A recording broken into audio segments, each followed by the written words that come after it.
Hey, what is up guys? GuitarRock here. Welcome back to another Brown Dust 2 video. Now let's talk about this particular patch currently happening this week. So if you guys are not aware, we're gonna have a new patch, alright? So this is gonna last for about 2 hours or so. The patch is still going on right now as of me recording this video. So I want to talk a little bit more about everything that's happening in this particular patch. We got 2 new characters. I mean, not really 2 new, but like they are old characters, but sort of like rework, right? So the first one is going to be Fiend Hunter. So that is going to happen alongside with the Idol Phantasm event. So make sure you guys participate. It's going to give you plenty of tickets. I'll definitely have a guide coming for sure for those of you who are looking on how to tackle it day one. But new pickup for new character, we're gonna have Blood Glutton Justia costume, and of course Justia's exclusive gear, Royal Diet. Now, the truth is, Justia is probably a character that everybody invests in, especially if you're a day one player, right? Which makes a lot of sense. Now let's talk about what they have changed for this particular Justia altogether, because they did say that they're gonna change her skills, and that's why she is happening in this particular rerun. I do think that she has a very interesting and unique concept. Alongside with that, they also gave her a new L2D or a new like animation, right? As you can see right here. So this is going to be a costume PV for Blood Glutton Justia already. So let's have a look. Okay. Pretty loot for a short period, but it's not as crazy as some of the other ones that they have released before, right? So as you can see, let's back up a little bit and look at the... Okay, I do like this picture actually. Very good. So you can see she is dealing damage in a cross tile. Boom. Okay, so looking at that, I'm really glad, because I think a lot of the cross tile damage dealer, like we're sort of lacking in terms of the cross tile damage dealer for sure, compared to a lot of other compared to like the X tile, right? The cross, the plus tile, definitely we Rafina is one of it that I can think of. Wiggle also, right? But there's just not as many as the X tile, I think. I think it's going to add some mixture into the meta. So let's have a look at what Blood Glutton Justia can do. As you can see, she's going to do property damage increased by 200%. That is pretty interesting for 8 turns. Okay. Additionally, HP is recovered, equal to 35% of max HP. Additionally, she also inflicts fixed physical damage to the enemy, equal to 150% of attack.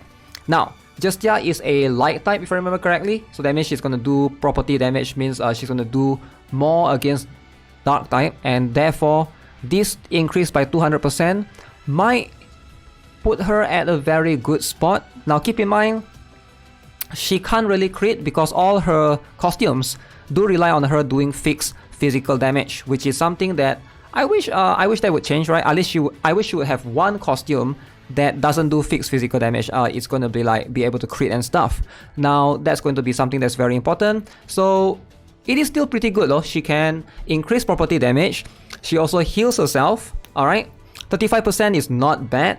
But she is a warrior. She's not a build tank or a build defender. So most of the time, don't think that would make sense. But I can see she can carry you in some of the very hard stages if you are struggling, if there's a lot of back and forth, right? Additionally, she also inflicts this fixed physical damage. Alright. So you can see this is going to be a cooldown is going to be 7 turns. Very long. And the SP is 3. So it's not too bad for 3 SP to increase your property damage overall. At +1, she will be able to reduce that to 2 SP, which again, extremely valuable. 2 costs to do 3 things pretty much. I do think that this is going to be very good.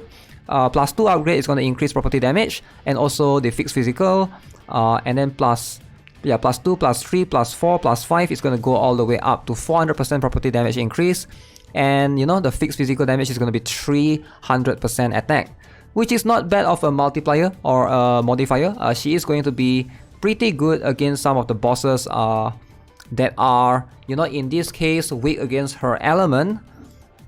But other than that, should you go out of your way to pull her? Probably not, right? I think she is going to be one of the more, you know, unique characters, but I don't think she's like a must-have in most cases. Now, unless I can see this being insane in PvP. Now, fixed physical damage it might sound like, oh, this is like, it sounds lame, right? It cannot crit. But the downside of it cannot crit, there's also an upside to it where it can ignore some characters damage reduction. Alright, so some character like has the damage reduction buffs, she can just straight up you know, get rid of a bunch of defenders, actually a bunch of tank. So could consider that as an option in PvP for sure. Now this is going to be a good one. Alongside with that, there's also the sword, Royal Diet, which I think is a very good Justia exclusive weapon. Now we also have Diana making a return. This is a rerun for sure. Diana is not going to have any changes altogether. You can see it's still a fixed one. She's also property damage. I do think that she's going to be one of the better characters. If you can, you know, afford to get like 1 or 2 dupes for her, it does help you a little bit, right? Because she is specialized in basically, you know, doing like dealing with bosses, right? She buffs all allies, and she doesn't specifically help one team, or in this case like physical team or magical team. She helps both. As long as, you know, you are having a mono element to deal with bosses, you are able to benefit from Diana's skill. As you can see, 100% property damage, 140%, and then if you go all the way to +4, you get the increased crit rate. The increased crit rate is like, it's whatever, right? Because you can get that from other characters. But ideally, the property damage increase is going to be a big jump. All the way to +3 is going to be 2 SP. I don't think the 3 SP to 2 SP is going to be that big of a deal. Maybe in some setups it could be, but still, I do think that this is going to be something that, you know, if you can afford to go for 1 dupe, I might consider going for 1 dupe myself. But I wouldn't be too greedy and go all the way in unless you have plenty of, you know, tickets available. Apparently, as far as I know, the next character I believe is the maid character, right? Those are the ones that I'm really looking forward to personally. No idea what they can do yet, but you know, just letting you guys know of that. You can check out the roadmap already. I've already talked about that in a previous video. As for her exclusive weapon, you know, if you want to go for Justia's one, cool, but I wouldn't try to get this particular white pixie. It does make her tanky, but in most cases you don't really need this as much. But yeah, overall, these are the 2 characters. These are the patch happening this week. We also have this particular one. Let's have a look. So we will be getting, you can see, quite a number of draw tickets if you actually intend to pull for, I believe, both of them, right? So Blood Glutton Justia and Diana as well. Or maybe Diana will not have. Yeah, because Diana, I believe she has a already a pickup draw before this, or pickup event mission last time. So I don't think she will have hers, because if not, you will be able to claim a lot, right? So but yeah, if you guys, you know, if you guys have any Blood Glutton Justia, you will be able to claim immediately some of the tickets from here. Alright, I have like 1 copy, so I will be able to get 10 tickets for free. We also got the boosting mission event, and you can see right here some draw tickets for the challenge Grizzlin, so make sure you guys do so. You're gonna get some exclusive trophy as well, and 4-star rank up stars if you can reach all the way to stage 7, which I believe is actually extremely doable for free to play. I'll definitely make a guide for that particular boss. Alright, so with that being said, that's gonna be it for this particular video. Let me know what you guys think of Justia, or in this case, any of the other characters particularly shown. Alright, I'll see you guys in the next one. Have a nice day. Goodbye.